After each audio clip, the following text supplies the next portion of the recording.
We're going straight to the Wild Wild West. We're going straight to the Wild Wild West. We're going straight to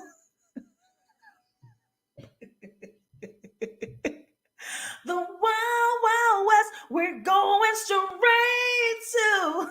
to Will Smith said he don't play about nothing. You hear me? Will Smith don't play about nothing. Stop it. Stop it. My lighting was right up until this point. Now I'm so mad. My lighting is acting up. Welcome back, y'all. Welcome back. Oh man, it's been such a long time. This is a brand new dissection. We are tackling Atlanta season 3. I'm your host, JustLatasha. What to heck is a dissection?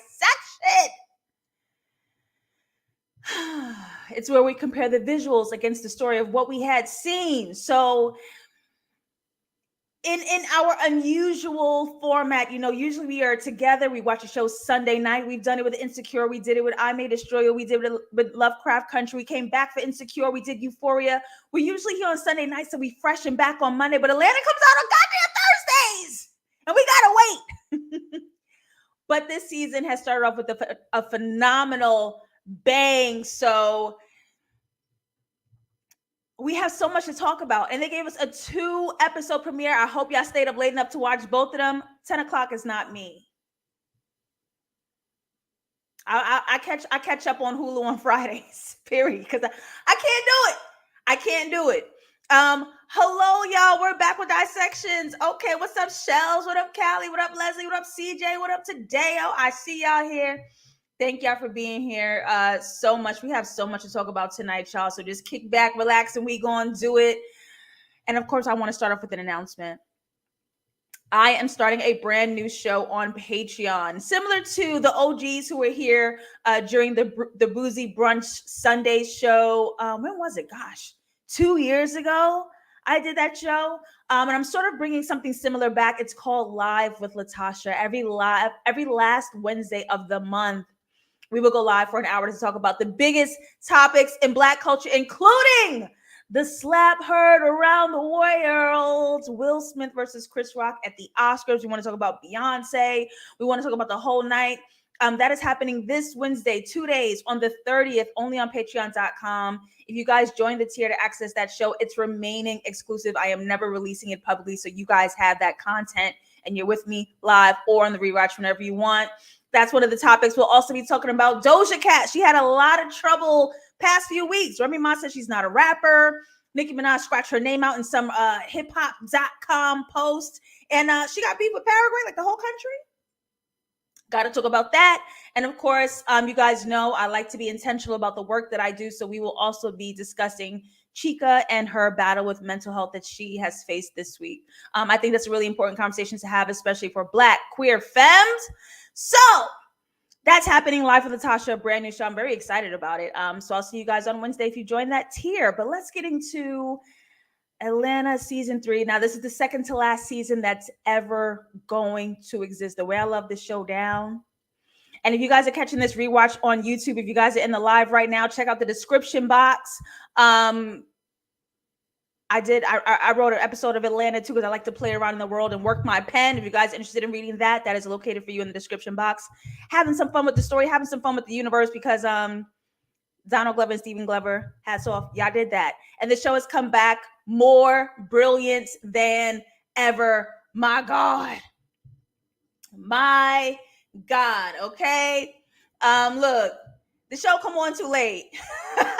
Right, Siege? That show come on way too late. Hello, Avarty. Welcome to the room. All right, let's jump into this Atlanta episode. It would have been nice, but it's all over. It's done. She's out.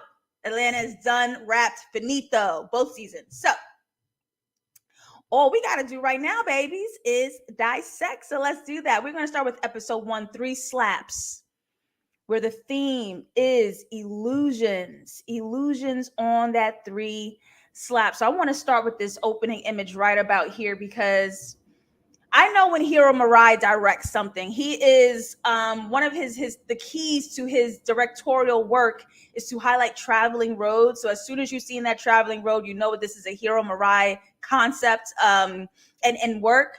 And so as we're traveling this white lit road that invades, crosses over a sea of blackness, we meet two fishermen.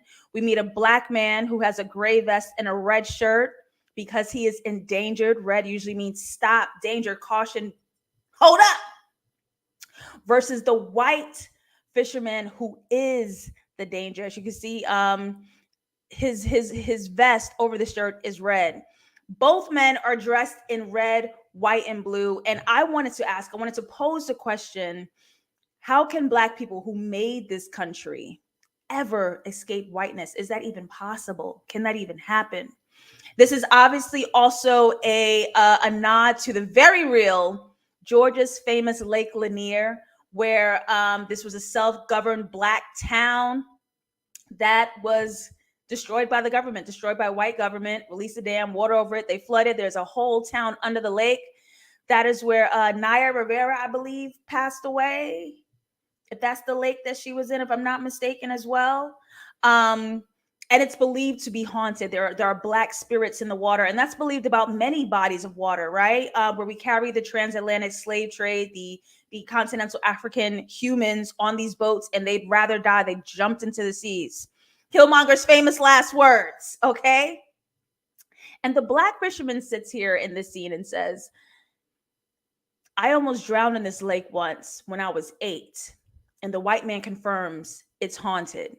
So I wanted to just pose and get these ideas and themes going together. Are Black people, both living and dead, haunted, right? Are our ancestors disturbed, or are they pulling us to freedom? Right here in that fire opening, please. The thing about whiteness is blinding. We're cursed too.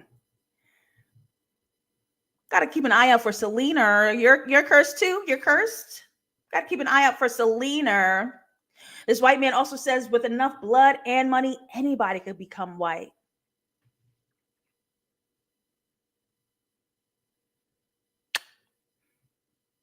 I believe people believe that to be so. I don't believe that to be so.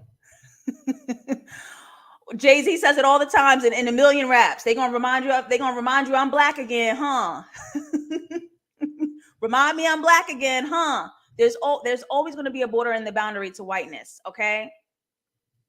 So I imagine as these two men are sinking, unbeknownst to us, unbeknownst to them, where this Black man couldn't even tell he was drowning.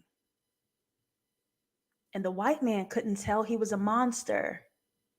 Do white people really know their violence? Do white people even understand the grasp of their monstrosities and their forefathers and foremothers that has come before, right?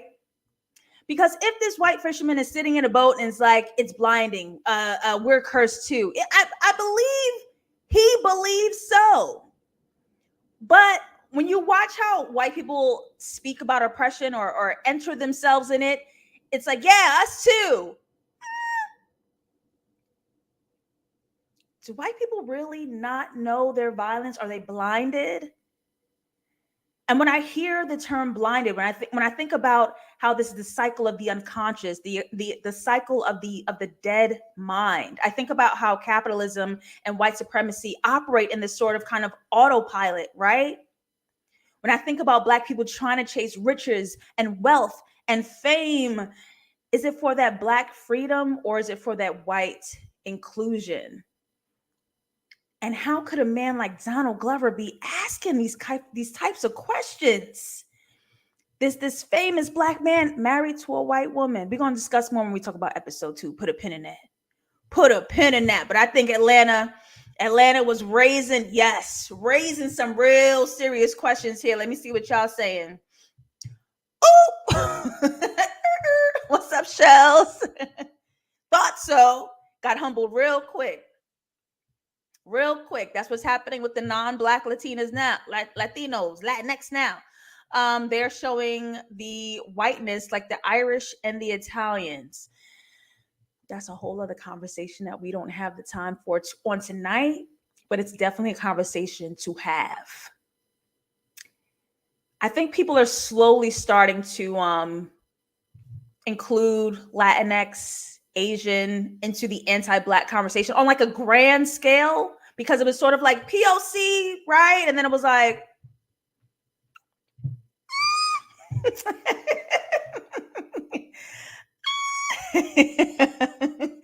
okay.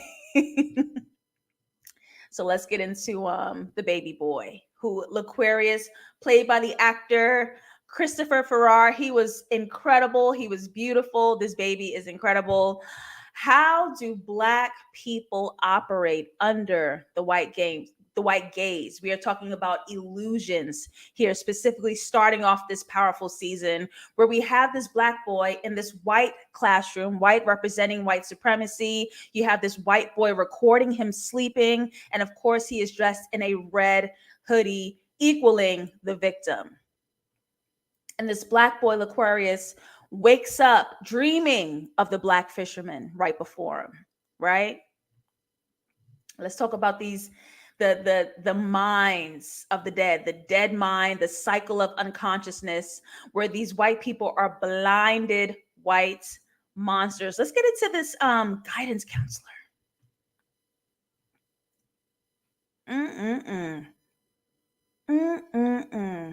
I want to hit on a few notes here.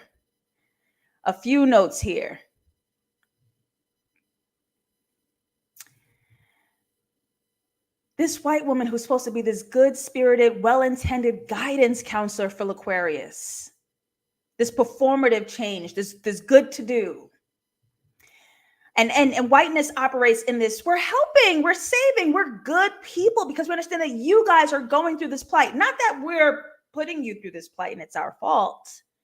You guys are going through something, which makes it sound almost independent and detached from what they're actually involved in. And so we have this performative goodness, right? Where they're sending the children to go see Black Panther because we know you guys have it hard out in the world. It's a whole ass Black principal. She is in this is her office. That's her desk. That's her seat. Who came in and disrupted and started speaking and controlling the situation? The guidance counselor? Look at the power angles, how she's sitting, even though she's powerful, but she goes into the power angle, even in the lesser position in this system. This Black woman who has to hold a Black family accountable according to the system that she's in, the white standard. That's tricky. That's a big word for Elmo. That's tricky. Okay. Even the Black woman's shirt looks like that open road that we saw, right? I included it right at the bottom there. Her shirt looks like that open road with that white stripe going across all that Blackness. We have a single mother who is tired, father not in the picture.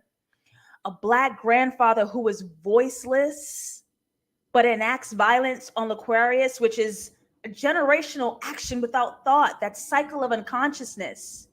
These Black zombies, these Black spirits, it's a cycle. You're just doing, you're not even thinking about it. You're just creating what you know, right? He was very stoic with those 3 slaps. It was like he wasn't even in his body.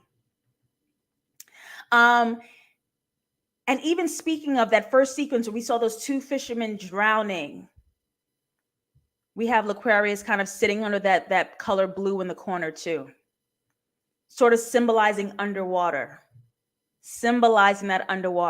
right? Can any of them here even see themselves? Can any one of them buy their way to whiteness? If you have enough blood and money, anybody could be white. And if so, who in that group would have to? I really love in this episode how much like Black culture, how many nods to Black culture they take. You know, they use the spaghetti in there, Black colloquialism. Go ahead and run away. I'll help you. Here's your clothes. Matter of fact, I brought you them clothes. You can't take what I brought you. Go ahead and bring your own stuff. Go ahead and run away. Take them. Go. My dad did that to me. I was scared. I was shaking boots on the front porch. I'm gonna leave. He was like, go ahead. Please let me back in, Dad. I'm sorry. Here, since that you want to be bad. Let me see that little dance you be doing. Go ahead, do it again. Do it again. So all these nods to like real like Black culture is really starting to show up here, and just very. It's just giving us language. Only we know what we talking about, right? And I love when Black culture gets seclusionary. Y'all not all invited. Y'all all can't sit here. I'm sorry. Yes, let's do that. Like, let's do that. And I really want to I hope we find time tonight, but I really do want to talk quickly about Black mothers being tired and what that means. Black mothers being tired. I like to call it the facial journey. I think I got that from Tina Fey. The facial journey. When the Black kids had a whole conversation in the car and it's so real the way we be acting like that. It is so real. But I want to move here. I want to move here because I want to talk about that Black mother when she says to that Black son, if you don't stop acting up, they will kill you. So we have to ask, where is his safe space? Because once L'Aquarius is sent out of the home unconsciously, his mother had no idea what was waiting for him on the other side. Unconsciously hands L'Aquarius over to the white lesbian family, right? They will kill you.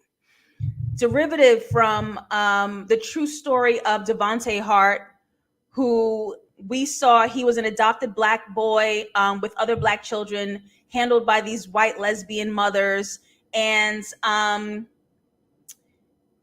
this is during the Ferguson riots. And it came out that not only were they already abusing their children, but in 2018, the mothers took a final dive off a cliff with all the children in the car, killing everyone. And it's just like, I was watching this. My body was getting hot because I already knew the ending already. And I'm watching this Black boy. I was like, please don't recreate this. I don't want to see this for entertainment. Like, please. I was just having anxiety. Like, please save this Black boy. And of course he did. Thank God. But she's having this moment where we see L'Aquarius being adopted by this white lesbian couple. And we are talking again about illusions, right? The dangerous, misleading depictions through media, what things are versus what they look like, derived from Devontae Hart hugging and crying that police officer, and white people saying, look, we're in a post-racial world, and Black people were like,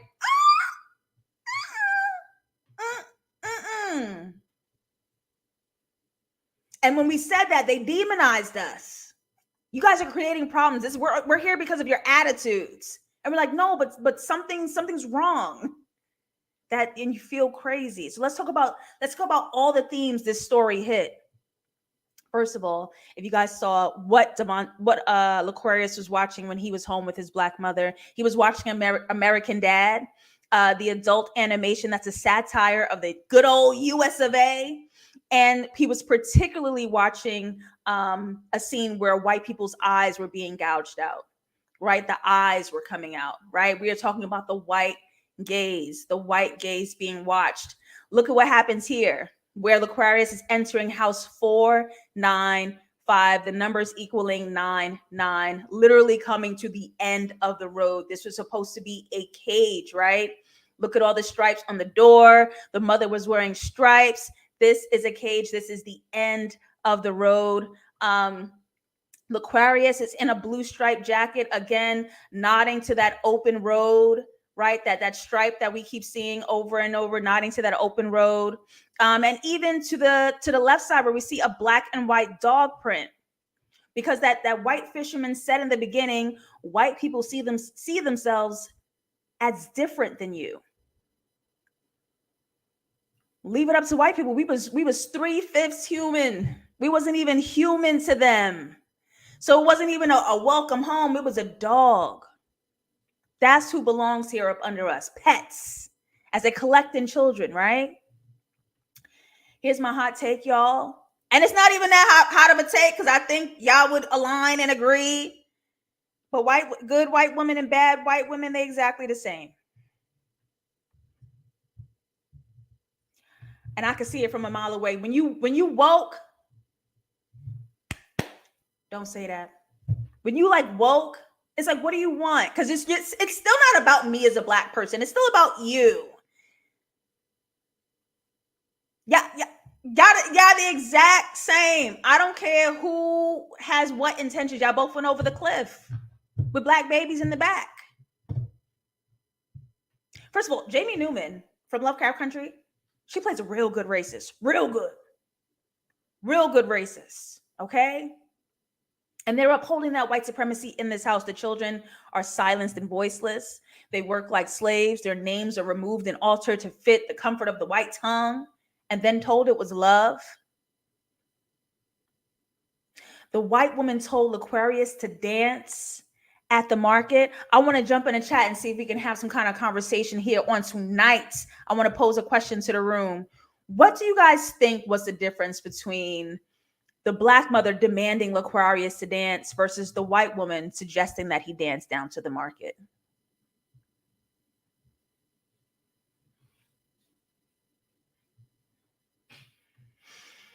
Ooh, the dog fed better than the kids. That stuck out. That stuck out, please. Oh my God.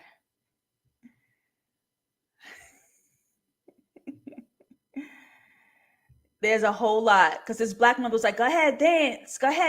And then when he had the white mother, she said, shake that little booty. This is my effort, dance.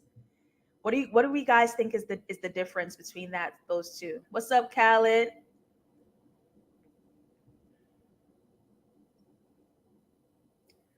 I'm triggered. I'm triggered.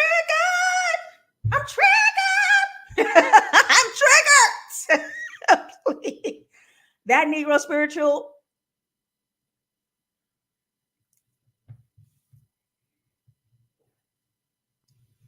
Because here's the thing. I'm so proud of Aquarius for not dancing. He rolled his eyes at her and was like, not on today. Absolutely not. He didn't dance. But it was interesting. There's a lot of like parallels and dichotomies between the Black family and the white family that I definitely want to draw conclusions. But I'm gonna just jump right back in. But if y'all have it, I'm gonna post it. Think on that, chew on that. We'll be back. The difference between the white woman telling him to dance and the Black woman telling him to dance. But again, we are talking about illusions. Let me break something down for you. Let me show y'all a little something, right? Because Aquarius is holding a free hug sign, but the camera intentionally cuts it off to show him as free, right? Aquarius is coming to the market to sell versus Black children appearing as if they're being sold. They look like they are aligned for some kind of auction, right? Also, that free sign on Aquarius can represent two things. He is attempting to get free from this family versus being trapped, and no one can see that. He is in plain sight, but he is trapped. Okay. The free, what he wants versus what he costs. Under the white gaze, us as Black people being absolutely valueless. We have the illusions of Devontae Hart hugging that cop, as we said, and it looking like a freedom moment, a liberation moment, a post-racial moment, knowing that is absolutely not what it is. Because Aquarius pleading for his freedom, pleading for safety from a cop, a symbol of safety, was almost a death threat. I almost shot you. That's somewhere he's supposed to be safe, but can't quite get there, right?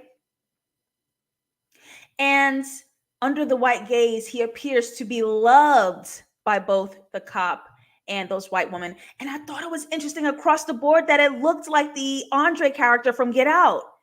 A white consciousness trapped in a Black body, which is exactly what we are getting at. That drowning under the water and not realizing you even drowning. I'll break that down a little more as we go on. Where is Aquarius's safe space?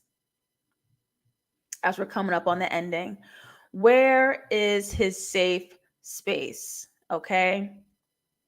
Because with the Black mother, is this even the right picture, y'all? It isn't. I don't have it. No, I don't have it. Dang, let me see if I could find it. Because there were so many instances where it was all like opposites attract. I hope I have it, y'all. Uh-oh. I made a big mistake. I made a big mistake.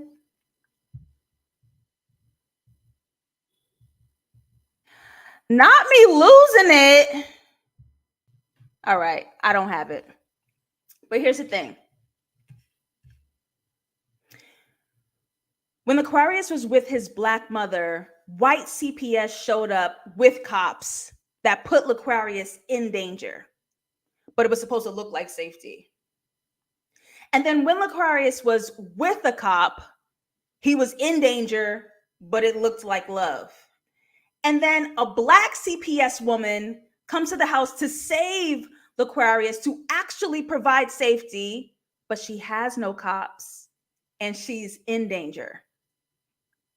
And as we come to the end of the episode, we have this thing where white women got to choose death for themselves and on behalf of black children when black children were trying to escape it. And she's crying, saying, why isn't anyone stopping us? Because they wouldn't. They wouldn't. You are free to do the harm that you want.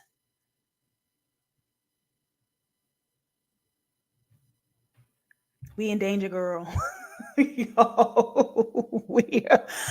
sorry. This was a fire joke, and I think Stephen Glover wrote it.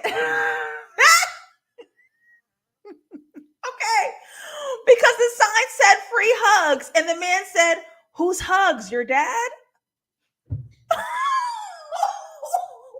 What? Whose hugs? Your dad? Are you trying to free hugs? Oh, like you want to fight? Oh, like you want to fight? Oh my gosh.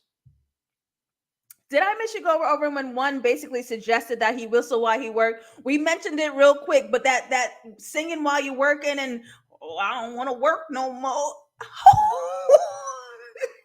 Yes, the whole slave theme, and she thinks she's a good woman helping these kids. Oh my gosh. The black mother was reminiscent of the viral video of the mom punishing her son. Yep, who was cutting up in dance class. Absolutely. These references in Atlanta come from very real places. And that's really what I wanted to quickly touch on, was that I think sometimes the critique against Atlanta gets really fine line, because this is obviously written by black men, and includes character arcs and stories of black women. And sometimes black women watching it it falls a little flat, feels a little stereotypical, feels judgmental. But I think I was always kind of asking, like, why can't we show tired, angry black women? Because some of us are tired and angry. I think where it gets heartless and stereotypical is when we don't ask why. We're using it as the butt of the joke and saying that this is all that they are. And that's a very fine line to walk, because this mother, Aquarius's mother, she's tired. She's frustrated. She doesn't have the time or the capacity to like raise and shift and adjust, throw him into tension. Stop calling me. Yeah, he's acting out. He's a child. Stop calling me. We have to ask why, because we're looking at Aquarius have his black boy joy stolen. The worst thing he did was dance. He like danced because he's going to Black Panther and he was happy and he danced. And they shamed and punished and manipulated and feared it out of him. And that's what Mama is. We're watching Mama, an adult. She done been through that already. So right now she's in that cycle of unconsciousness, that cycle of dead mind. I'm just trying to survive and get through the next day. Thought it was interesting. Black granddaddy is like silent. I thought that was very interesting. His mom made him dance as tough love and a teaching moment. The white lady trying to make him dance for performative purposes. Parenting versus ownership. You said it so perfectly. You said it so perfectly. What up, Adisa? It's cool. What up? Welcome to the room. He ate it. Like, he was so hungry.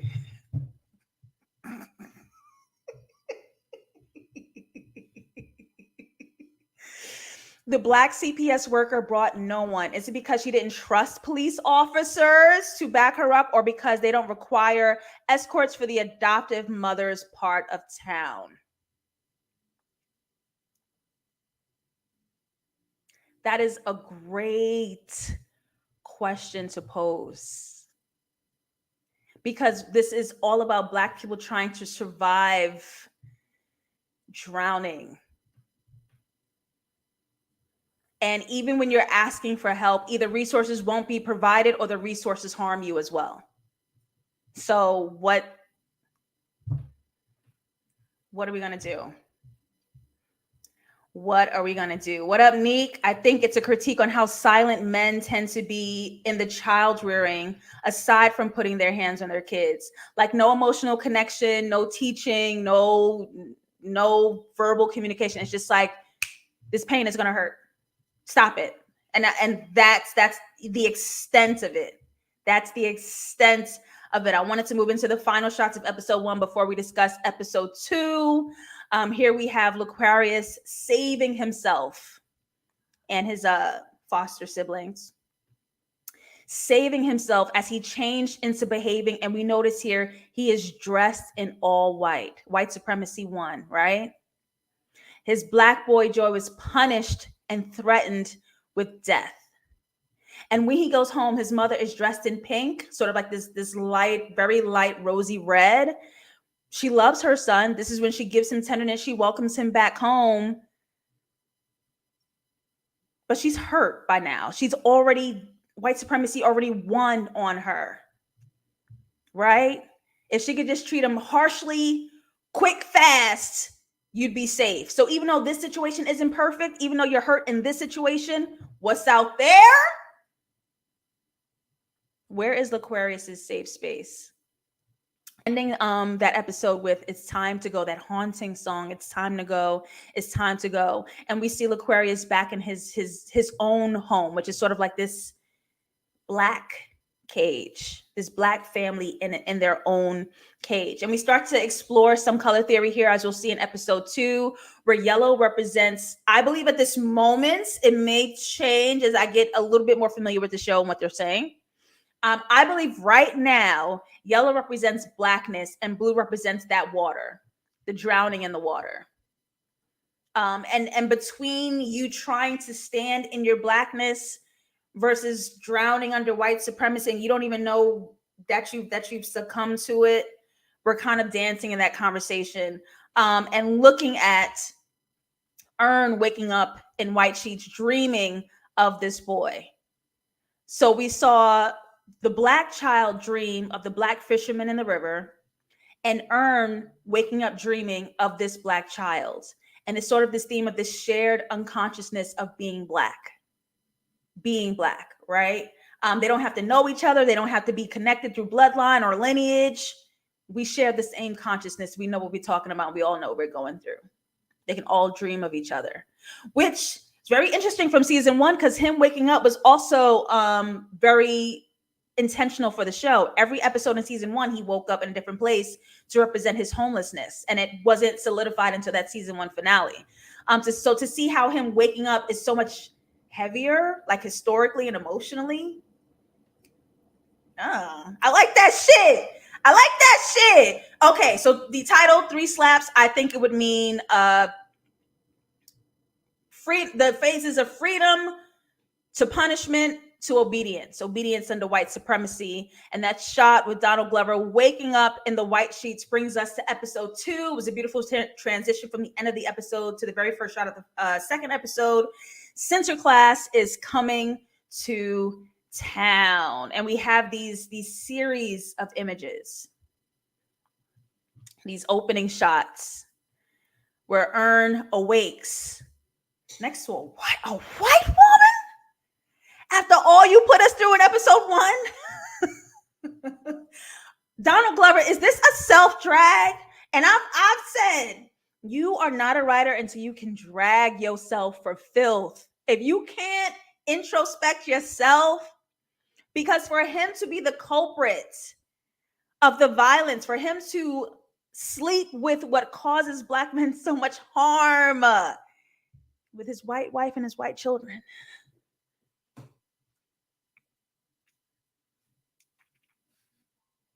I'd be impressed if it's a self-drag. I don't want to accuse you of it. I would just be very impressed if it was a self-drag. But he wakes up in bed, and I notice that we are in a Dutch angle, which usually represents a horror, right? A threat. The world is spinning into the second one, where Ern is sort of silhouetted in this white space, it sort of appearing as if he doesn't even exist. He's sort of like this ghost floating through the space into the yellow lighting.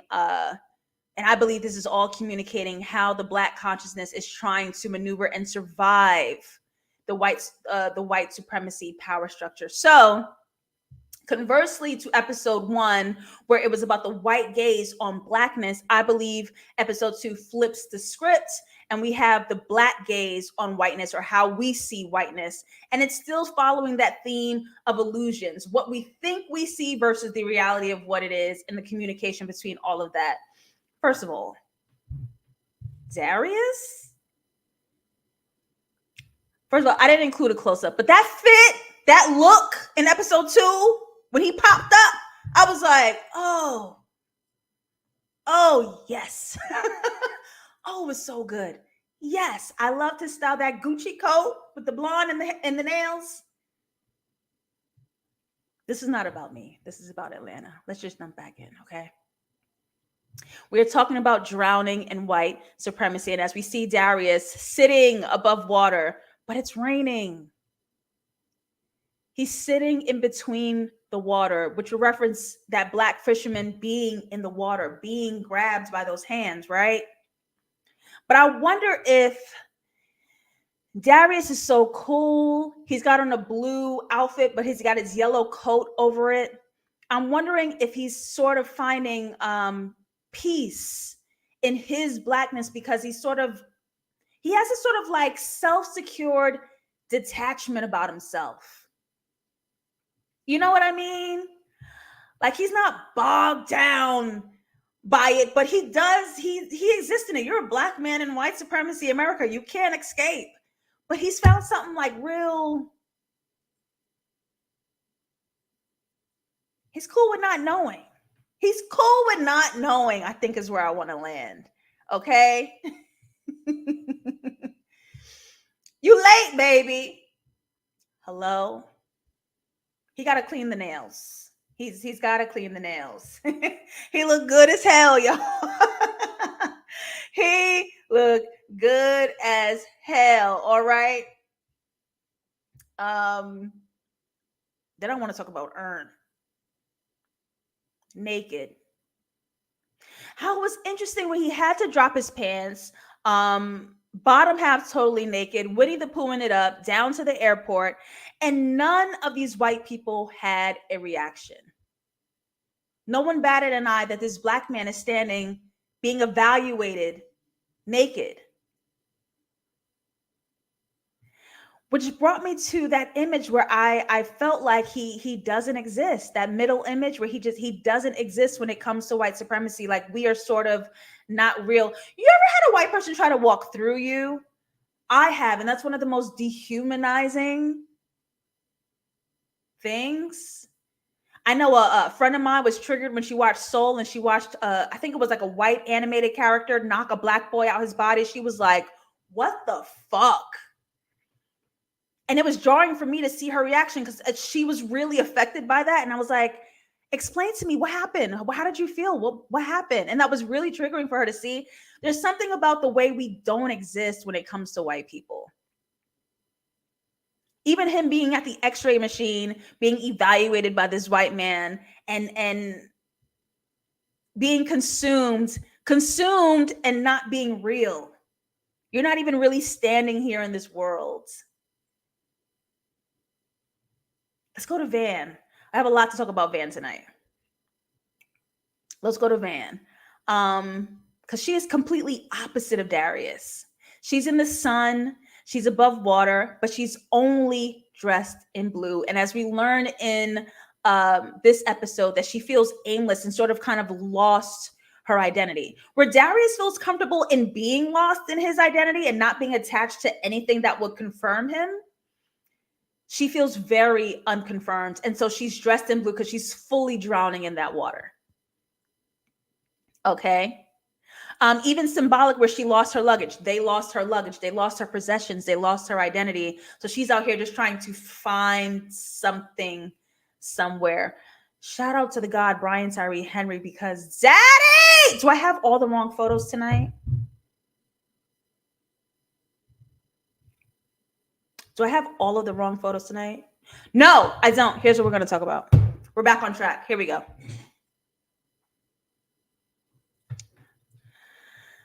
Asking a question to you guys. Take a look at this.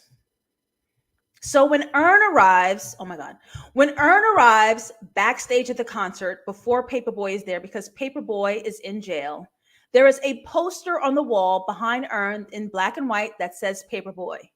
Do you guys remember in episode 1 where Aquarius was entering that lesbian home and we saw against the yellow wall that black and white dog print? Jumping into the chat, how do we feel about that visual parallel? Paperboy being compared to the dog paw in the lesbian home.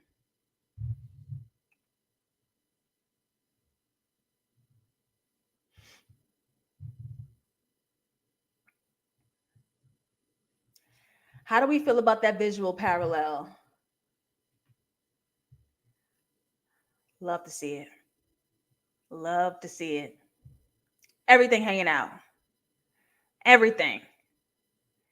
Now, I wouldn't have like reacted, but I was like, oh, there's a dick over there.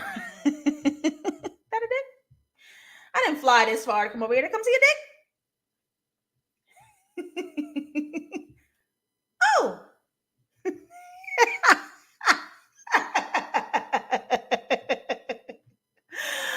How do we feel, y'all? There is a visual parallel between Paperboy's poster and the doggy poster. Even the framing looks exactly the same, the way the two are broken up. There's something there. There's something there. There's something there. Because look, we meet Derek, who's the concert coordinator, nice white guy, welcoming Ern, handing him $20K in cash, like doing whatever he says, real nice guy, but he wants to dress Paperboy up in a costume.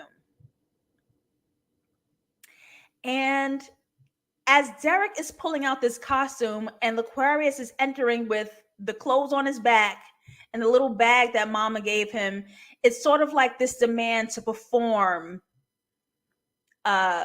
according to whiteness. According to whiteness.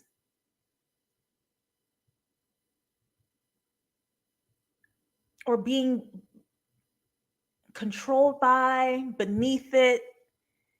There's something happening in that visual parallel. Y'all still talking about dick. See, this is why we can't. I'm putting y'all on the Summer Jam screen because y'all being fresh in the comments. Come on, Tadeo. Just like how those white moms collect black kids for free labor, there's a lot to be said for how the entertainment industry collects black people for labor, because y'all think y'all rich. Look at the people that own your masters. Look at the people that run your contracts. Look at the people that's eating off you, right? Look at the people that's eating off you. I'm trying to put my thoughts into words, but it's hard to explain. Ultimately, both Al and Aquarius take their power back in the end without choosing not to perform for the blackface audience. and Aquarius choosing to save himself.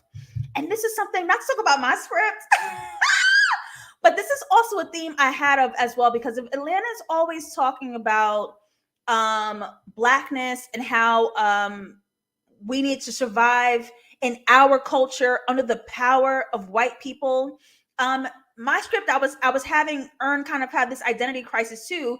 You want to be a power player. You want to handle your cousin's career. You want to be sitting up in that music biz office making the coins and checks, but you have to look at how exploitative it is. And at some point you have to ask yourself if you're going to be for the people or you're going to turn into eventually an exploiter. If you're going to turn into that capitalist, who are you going to start robbing?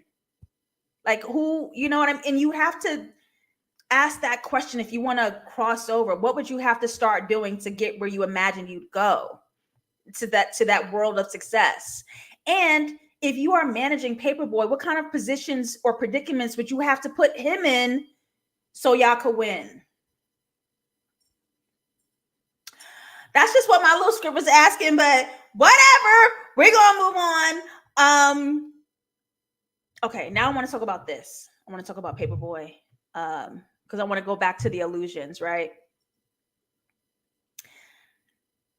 Because it's an illusion that Paperboy is having a blast in jail. They are treating him with service and kindness. And this was also a nod to the very real story back when A$AP Rocky was detained in Sweden back in 2019. Back when he said black women don't look good in red lipstick, and back when he said BLM is a waste of time, or whatever he said. But, you know, black people got a wind of it and it was like, that's jail? I'll go there. That's fire. And so now Atlanta is making it fire. Like, yeah, I'll take a Coke, no ice. And Paperboy's having a grand old time. But again, it's an illusion, right? This is the black gaze on whiteness, because the gag is the reason why Paperboy is even in here is because his hoes was fighting. He wasn't even involved. So here's why this is deep to me. He is in this wonderful jail for something that wasn't even his fault. He wasn't even involved in. And he's not resisting. He's not yelling. He's not even trying to leave. He sees absolutely no issue here because it's normal for him to be a criminal. He's from Atlanta. Hands up, don't shoot. Okay. We'll just see what happens when we get out. Yeah, just wait on it. He sees no issue in going it. Like, this is what happens. I'm black. I'm in somewhere else. I'm arrested. Normal. Easy. They didn't even blink an eye. Yep, I'm a criminal. He's having this is the best jail he's ever had. He's even more upset at the women than he even is at the police. He don't even blink an eye at the police. He's buddies with them, but he's more mad at the hoes for messing up his room and causing trouble. Right? Check out the color. That blue above his head, he's underwater. He is underwater, under the watch of whiteness. So you'd have to think about how this cycle of the dead mind, the cycle of the black unconsciousness, where his state of mind would have to be where he's enjoying himself in jail. He's finding peace in drowning. Didn't even bat an eye. And so all of the characters are essentially under that white gaze. They're all trying to maneuver the white watch, right? We saw the eye in episode 1, and then we have all these framings of these double lights representing white eyes on all of the characters and how they act in white spaces. So one of the creepiest parts of episode 2, Censor class. Do white people know they're monsters?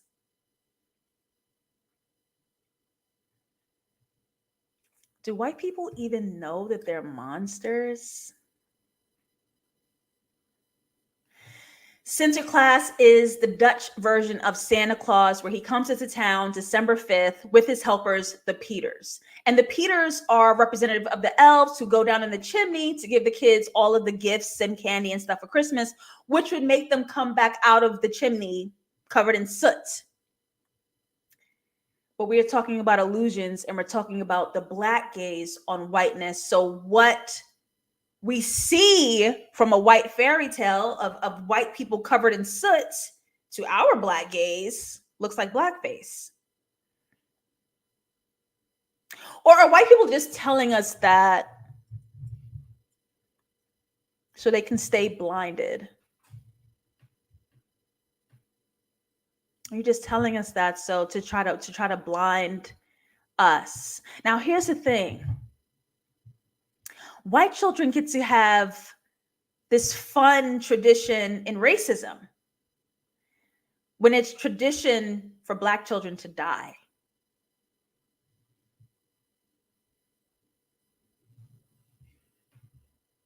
Yeah. It's tradition for Black kids to die.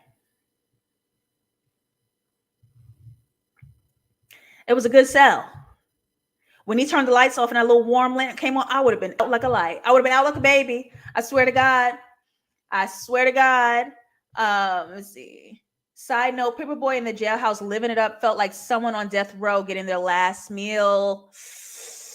Ooh. Sweden jails do be giving dorm rooms. It really looks like that. I'm like, but then the US dorm rooms look like jails. All the college TikTokers, when they got that white brick wall, I'm like, where's you at? Oh, college. It's college. Because some of the inmates be having TikTok accounts too, and they real good in there with their fashion shows and their music and their story times. I follow a few inmates on TikTok. They in the same place. Like, hello? That is blackface, because if you fell down a chimney and became covered in soot, it wouldn't be coated all over your face. So miss me with that. I'm talking logistics here. Sound like slavery to me.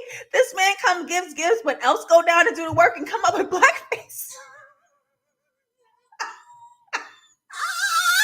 Adisa, please.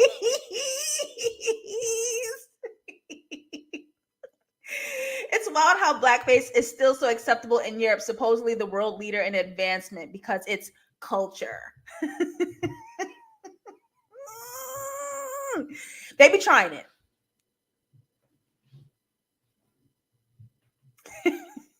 They be trying it. Okay, here's what I want to talk about Van and Tupac. Big juicy conversation here before we wrap. Nice big juicy conversation before we wrap. Okay. So Van and Darius enter this room where what we believe, but the rumor is that Tupac is here to die. Tupac is here to die. Here's where we get a little deep. Y'all know I like to do a lot. So let's just jump off the ledge together. Now, Darius says it's rumored that Tupac faked his own death and went to go hide out in the Dutch Caribbean. So the illusion here is that they're in this beautiful, peaceful place where Tupac is joyfully being laid to rest, right? That's the illusion. So here's what we start to think, because if Tupac faked his own death and ran out to the Caribbean, that means he was chasing freedom in life.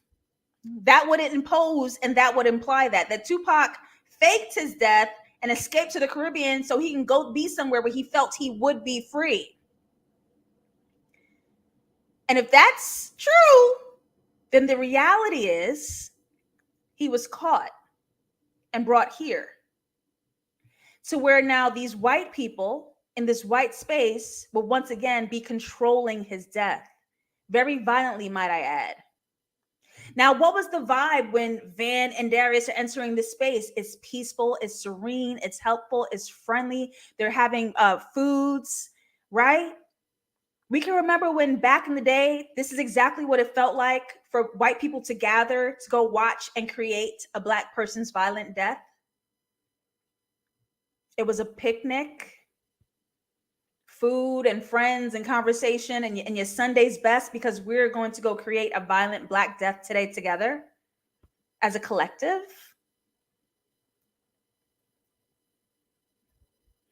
So I felt like I saw the story parallels in episode 1, where I wanted to give that frustrated and tired Black mother grace, who unconsciously put her Black son in harm's way. And this is exactly what Van did to Tupac. She had no idea she was putting him directly in harm's way when she's trying to cover him and provide comfort and safety. It's okay. It's okay. Take him.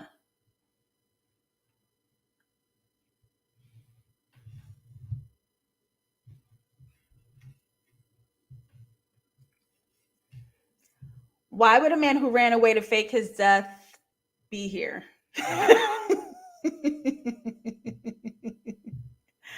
Why would he be here? And the way it was Tupac. Yeah. Yeah. The way I feel like some CGI happened with the curtains, because we were to believe that they were chiffon, but when they dropped, they were plastic.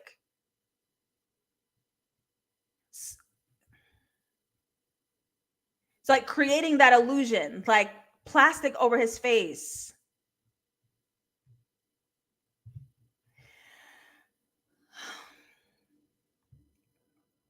The Dutch still celebrate with Zwarte Piet, who dressed in Moorish outfit. Yeah, with the afros and the blackface and all of that.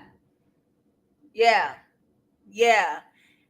And there were Black people who were a part of it, right? The raccoons, the Black people that were definitely a part of it. So I wanted to explore Van's unconsciousness, right? Where she said, I thought coming here would be different. I used to come here a lot as a kid, but I'm not a kid anymore. So if in episode 1, we watched a Black child's liberated joy be manipulated out of him, where he turns into this zombie of obedience of white supremacy, we can imagine Van coming to Europe as a child, having this wonderment in her eye. And as she grew up, now she's no longer seeing a fairy tale. She's seeing blackface and Black death. Her eyes are opened, right? She woke up, right? There's a lot of sleeping and awaking for Earn, but it's symbolic of like you're realizing past the illusion. You're waking up, right? From your consciousness or from the unconsciousness. And now as an adult, Van is having these panic attacks that she can't quite place. And she's staring at this death doula who appears to be safe, while a Black man is dying just a few feet behind them. And you see her eyes going back and forth to two, and she can't place why she's having panic attacks. Ugh. Yeah, you're being gaslit by white supremacy.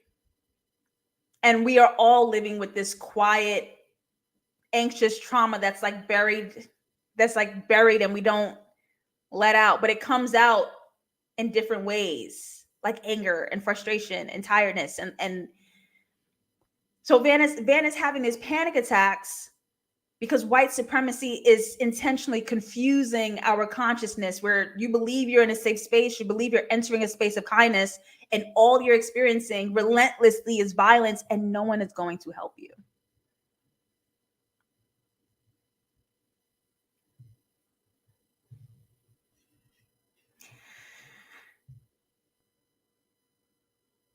So I'm gonna end here.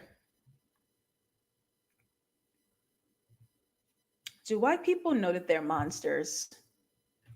Do they know that they're monsters? Where Derek, who was just so nice it's 6 hours ago, turns into a monster when Paperboy doesn't play by his rules. Paperboy won't dress up in that Peter racist blackface.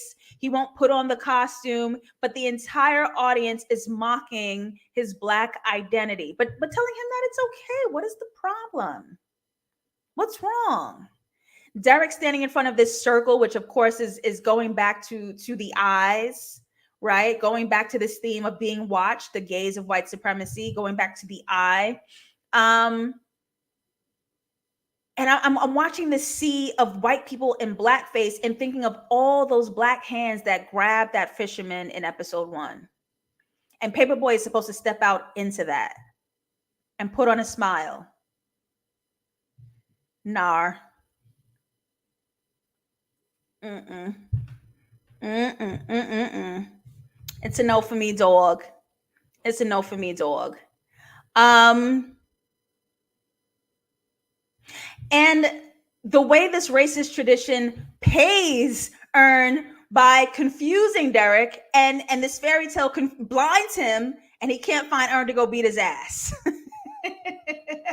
The way it all pays off in the end, and they cannot beat Earn's ass because your own racist tradition stirred you away from actually finding the black man.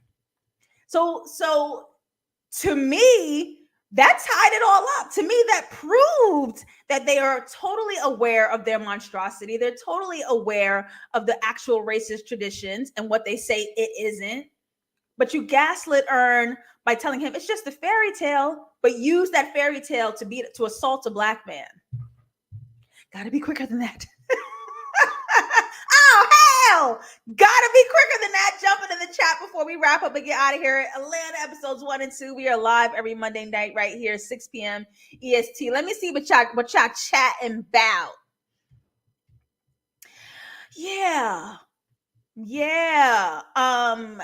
I paused episode 1 and my heart was really beating fast. My body was actually hot because I was like, do not touch this black boy. Do not show me that this black boy is going to be harmed. Do not do that. White people know, they don't care. That's really what it comes down to. It's the stillness of everyone in the room for me, like they ain't see that she was gagging. I'm telling you.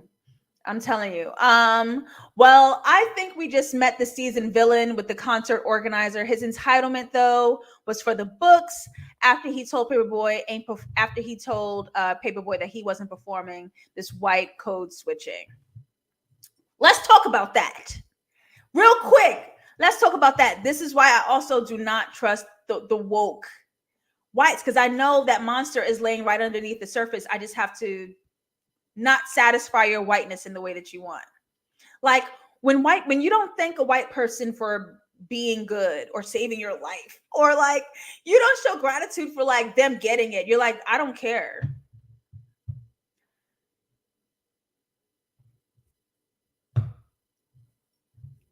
Yeah, like their brain switches, like they go back and they go easily into monster mode. They fall right back into the power of their race because they still want you performing for them, obeying them, playing by their rules, even though they're telling you, I'm here for you, when you're not here for them. This is why we argue with the idea of ally, because that's conditional, and it be on conditions that's not even like it'd be like because I didn't praise you, or I didn't obey you. That's where the conditions. What happened, ally? I thought you had your little safety pin in to like help me, and like Wakanda forever. What happened? Where do we go? Where is the safe place? Like, where is it? Where is it? The way Earn hit it out, when that convenience goes away and the boundaries are set, they all turn into the same thing. I'm telling you, like, you got to be quicker than that. I think y'all are both the same. Y'all are exactly the same. I am JustLatasha, hosting the dissections here. Patreon.com/JustLatasha. I am also on social, JustLatasha on Instagram, JustLatasha404 on Twitter. This Wednesday is the first show of Live with Latasha. Of course, we'll be covering the Oscars, talking about Doja Cat's tumultuous 2 to 3 weeks. She's been going through it. And of course, covering Chica's mental health scare that she had this past week. That's a very important conversation to have. If you are not a patron of that tier to access that show, become one. Join the Live with Latasha show. We're going to talk about Black culture, hot topics of the month, of the week, whatever's freshest, whatever's hottest, whatever's newest.